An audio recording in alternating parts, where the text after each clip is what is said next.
So we are individuals in a very big design, and we have a particular perspective of what's happening, but we have no way of attributing motive to the designer, especially this design is so big. So there's some force, some energy, some something. People look at it in different ways. That it's benevolent, that it's scientific, that it's energetic, that it's whatever it is. uh, we know and is creating and maintaining. If we give it human qualities, it's a little bit self-important because it's so big.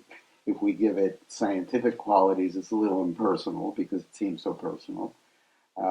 So nobody really has been able to tell the story in a way that sounds like, yeah, that makes sense.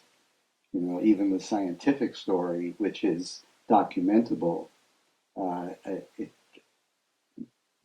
maybe covers part of it, but it just sounds like we have so much equipment and we're able to feel so much and we're able to uh, uh, conceive of so much.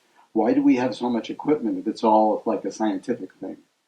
If it's all this, a spark here and an energy here and a turbine here and something here, and you create a human being and it functions and it lives and it dies and but it's just too much equipment that we can paint and we can write and we can think and we can sing and we can do so many things that other things can't do.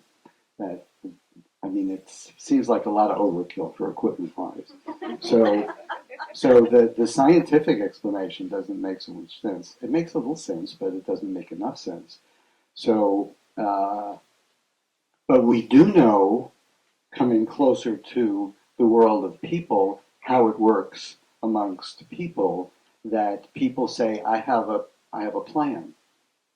I have a plan that I've seen different people throw this oblong leather thing around and kick it and catch it and run with it, and that would make a good game.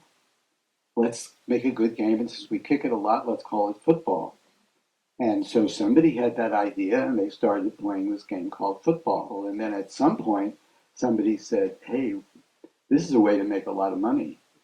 This is a way to organize, and we'll make football leagues, and they'll play each other, and like that."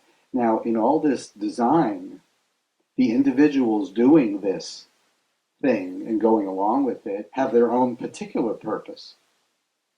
But the purpose of the designer is for it to uh, persevere, that it go on, for them to make money and expand and like that. That's their purpose. But the individual's purpose is, I want to serve myself. I want to be successful. I want my team to win. I want notoriety. I want those things. And that person is functioning within that system that's designed from above, you might say, not in a cosmic way, but designed from above. And they might have all kinds of things, the same as Bill Gates inventing Microsoft and Bezos doing all these huge companies and individuals in these companies. Now, the designer of the company has an idea, and their idea isn't that, well, I want you to go home at 3 o'clock and I want you to do that, but the individual has that idea. So I see my function, since I'm certainly not the designer, is to see what's possible within that design. And what I've discovered is possible is that we can return to something more essential. And we can return to something so essential that it's even beyond the existence of our lives. Because the energy that maintains us and the energy that sustains us and the energy that created us, not in a metaphysical form, but in an actual form, manifests in our beings right now. It didn't just create us and leave town. And if we could uncover all the coverings to that, all the I wants, I likes, I thinks, and all the other fears and things that cover that up, we might be more, you might say, in tune, or not so out of tune with that energy that maintains us. And there might be even connection that we discover from that uncovering, in fact, can discover from that uncovering. But in terms of philosophizing, which is certainly interesting enough, where why it's been given to us, I don't have that. I'm not at that pay grade.